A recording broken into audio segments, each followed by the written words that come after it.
Hello guys, welcome back to our channel. Episode ആരംഭിക്കുമ്പോൾ കാണിക്കുന്നത് നൂലുകെട്ട് ചടങ്ങ് നടക്കുന്ന വീടാണ്. അതേസമയം അരുന്ധതിയും വിസ്മയും കൂടി അങ്ങോട്ടേക്ക് വരുമ്പോൾ എല്ലാവർക്കും സന്തോഷമാവുകയാണ്. വിസ്മയ വന്ന സ്ഥിതിക്ക് എന്താണെങ്കിലും വിസ്മയുടെ ഒരു പാട്ട് കേൾക്കാമെന്ന് പ്രഭ പറയുമ്പോൾ അരുന്ധതിയും വിസ്മയും ഒരു ഞെട്ടലോടെ അവരെ നോക്കുകയാണ്. അത് പിന്നെ വിസ്മയ ഒട്ടും പ്ലാൻ ചെയ്തൊന്നുമല്ല വന്നത്.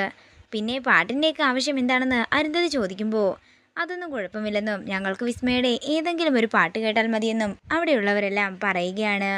തുടർന്ന് ഇപ്പോൾ വരാമെന്ന് പറഞ്ഞ് അരുന്ധതി വിസ്മയം കൊണ്ട് അവിടെ നിന്ന് മാറി നിൽക്കുന്നു. മമ്മി, ഇവിടെ ഇങ്ങനൊരു കുരുക്കുണ്ടെന്ന് അറിഞ്ഞിരുന്നെങ്കിൽ ഉറപ്പായിട്ട് ഞാൻ വരില്ലായിരുന്നു. ഇത് കേൾക്കുന്ന അരുന്ധതി പറയുകയാണ്, മോളെ എനിക്കറിയാമായിരുന്നോ, ഉണ്ടായിരുന്നെങ്കിൽ ഞാനും വരില്ലായിരുന്നെന്ന് അരുന്ധതിയും പറയുകയാണ്. ഇനിയിപ്പോൾ എന്ത് ചെയ്യാനാ? ശ്യാമയെ വിളിച്ച് പാടിപ്പിക്കാമെന്ന് വിചാരിച്ചാൽ അതൊന്നും നടക്കുന്ന കാര്യമേ അല്ല. നമ്മുടെ മുമ്പിൽ ഇനി ഒരേ ഒരു വഴിയേ ഉള്ളൂ മോളെ. നമുക്ക് നിനക്ക് എന്തെങ്കിലും രോഗമാണെന്ന് പറഞ്ഞ് ഒഴിയാം, അത്ര തന്നെ, അല്ലാതെ എന്ത് പറയാനാ? അത്രയും പറഞ്ഞുകൊണ്ട് അരുന്ധതിയും വിസ്മയും അവരുടെ എല്ലാം മുമ്പിലോട്ട് ചെല്ലുകയാണ്.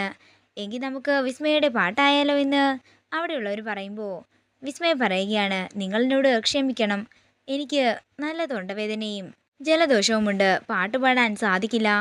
ഇത് കേൾക്കുന്ന അരുന്ധതി പറയുകയാണ്, അത് പിന്നെ മോൾ കഴിഞ്ഞ ദിവസം പ്രോഗ്രാം കഴിഞ്ഞ് വന്നപ്പോൾ മോൾക്കൊട്ടും വയ്യായിരുന്നു, അതുകൊണ്ട് റെസ്റ്റാ ഡോക്ടർ പറഞ്ഞിരിക്കുന്നത്. ഒരു ചെറിയ പാട്ട് പാടിയാൽ മതി, അധികം ശബ്ദമൊന്നും വേണ്ടെന്ന് അവിടെയുള്ളവർ പറയുമ്പോൾ അരുന്ധതി പറയുകയാണ്, അത് പിന്നെ അടുത്ത ആഴ്ച ഞങ്ങൾക്ക് ദുബായിൽ വെച്ചിട്ട് മലയാളി അസോസിയേഷൻ്റെ ഒരു പ്രോഗ്രാമുണ്ട്, അതിനുവേണ്ടി പാടേണ്ടതാ, അതുകൊണ്ട് അധികം സ്ട്രെയിൻ ചെയ്യാൻ പറ്റില്ല. അതേസമയം ശ്യാമ അങ്ങോട്ടേക്ക് വരികയാണ്. ശ്യാമയെ കണ്ടുവിടാൻ അവിടെ ഉണ്ടായിരുന്നൊരു കുട്ടി പറയുകയാണ്, ദേ ഞങ്ങളുടെ ശ്യാമ ടീച്ചർ വന്നല്ലോ. ഇത് കാണുന്ന പ്രഭ പറയുകയാണ്, എങ്കിൽ പിന്നെ ശ്യാമയുടെയും വിസ്മയുടെയും ഓരോരോ പാട്ട് വെച്ചാകാം. ശ്യാമയെ കണ്ട് ഒരു ഞെട്ടലോടെ നിൽക്കുകയാണ് വിസ്മയും അരുന്ധതിയും. അത് പിന്നെ ഞാൻ ക്ലാസ് ഒക്കെ എടുക്കുമെന്നേ ഉള്ളൂ, അല്ലാതെ വലുതായിട്ടൊന്നും പാടാൻ എനിക്കറിയില്ലെന്ന് ശ്യാമ പറയുമ്പോൾ അതൊന്നും കുഴപ്പമില്ലെന്നും പറ്റുന്ന രീതിയിൽ പാടിയാൽ മതിയെന്നും അവിടെയുള്ളവരെല്ലാം പറയുകയാണ്. തുടർന്ന് അരുന്ധതി വിസ്മയം കൊണ്ട് അവിടെ നിന്ന് മാറി നിൽക്കുകയാണ്. മമ്മി, നമുക്ക് ശ്യാമയെ കൊണ്ട് പാടിപ്പിക്കാം, അതാകുമ്പോൾ എനിക്ക് രക്ഷപ്പെടാം. ഇത് കേൾക്കുന്ന അരുന്ധതി പറയുകയാണ്, ഇല്ല, ഞാൻ അവളെ കൊണ്ട് ഒരിക്കലും പാടാൻ സമ്മതിക്കുകയില്ല. നിനക്കറിയാലോ അവൾ പാടിയാൽ എന്താ സംഭവിക്കുക എന്ന്.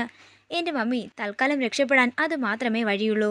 അവൾ പാടട്ടെ, മമ്മി അവളോട് അറിയാത്ത രീതിയിൽ പാടാൻ പറഞ്ഞാൽ മതി, അല്പം തെറ്റൊക്കെ വരുത്തി, അപ്പോൾ പിന്നെ പ്രശ്നങ്ങളൊന്നുമില്ലല്ലോ. ഇവിടെയുള്ളവർക്കൊക്കെ മനസ്സിലാവുകയും ചെയ്യും ഇവൾക്ക് പാട്ടറിയില്ലെന്ന്. അത് നീ പറഞ്ഞത് ശരി തന്നെയാ, നമുക്കെന്താണെങ്കിലും ശ്രമിച്ചു നോക്കാം. അത്രയും പറഞ്ഞുകൊണ്ട് വിസ്മയം കൂട്ടിക്കൊണ്ട് അരുന്ധതി എല്ലാവരുടെയും അടുത്തേക്ക് ചെല്ലുകയാണ്. തുടർന്ന് അരുന്ധതി പറയുകയാണ്, എൻ്റെ മോൾക്ക് വയ്യാത്ത സ്ഥിതിക്ക് നമുക്ക് ശ്യാമയെ കൊണ്ട് തന്നെ പാട്ട് പാടിക്കാം.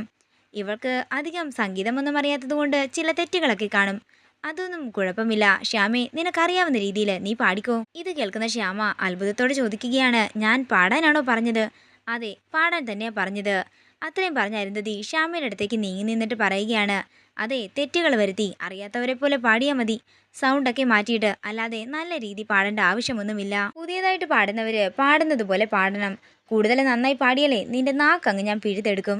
പെട്ടെന്ന് ഒരു പ്രൊഡക്ഷൻ കമ്പനിയിൽ നിന്നും അരുന്ധതിക്ക് ഫോൺ കോൾ വരികയും അരുന്ധതി പുറത്തേക്ക് മാറി നിൽക്കുകയും ചെയ്യുന്നു. അരുന്ധതിയുടെ പിന്നാലെ തന്നെ വിസ്മയും പോകുന്നു.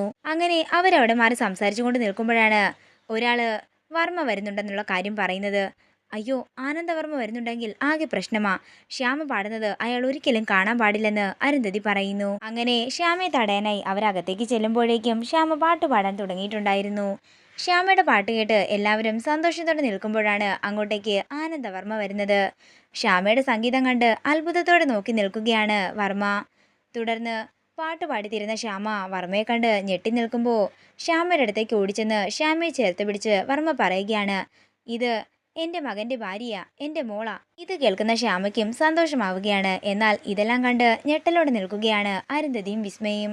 വർമ്മയെങ്ങാനും ബാക്കി കാര്യങ്ങൾ കൂടി അറിഞ്ഞാൽ, പ്രത്യേകിച്ചും നമ്മുടെ എഗ്രിമെൻറ്റിൻ്റെ കാര്യം അറിഞ്ഞാൽ പിന്നെ നമ്മളെന്നും വെച്ചേക്കില്ലെന്ന് അരുന്ധതി വിസ്മയോട് പറയുന്നു. പിന്നീട് കാണിക്കുന്നത് ശ്യാമ വർമ്മയെ കൂട്ടിക്കൊണ്ട് വീട്ടിലേക്ക് ചെല്ലുന്നതാണ്. അമ്മയെ കണ്ടിട്ട് ദേവകിക്കും വാസുദേവനും സന്തോഷമാകുന്നു. അല്ല സാറ് ശ്യാമയെ എവിടെ വെച്ച് കണ്ടു എന്ന് വാസുദേവൻ ചോദിക്കുമ്പോൾ, ഞാൻ പോയ ഫംഗ്ഷനിൽ ശ്യാമയുണ്ടായിരുന്നെന്നും ഇന്ന് എൻ്റെ മനസ്സ് നിറഞ്ഞ ദിവസമാ.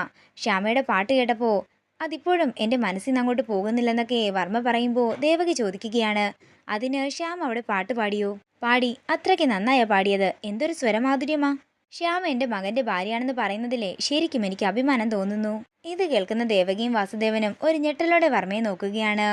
അവരുടെ മുഖത്തെ പരിഭ്രാന്തി ശ്രദ്ധിക്കുന്ന ആനന്ദവർമ്മയെ കാണിച്ചുകൊണ്ട് ഇന്നത്തെ എപ്പിസോഡ് ഇവിടെ തീരുകയാണ്. വീഡിയോ ഇഷ്ടമായെങ്കിൽ മറക്കാതെ ലൈക്ക് ചെയ്യുക, ഷെയർ ചെയ്യുക, കമൻറ്റ് ചെയ്യുക. കൂടുതൽ സീരിയൽ അപ്ഡേറ്റ്സിനായി മറക്കാതെ സബ്സ്ക്രൈബ് ചെയ്യുക നയൻസ് ക്രിയേഷൻസ്.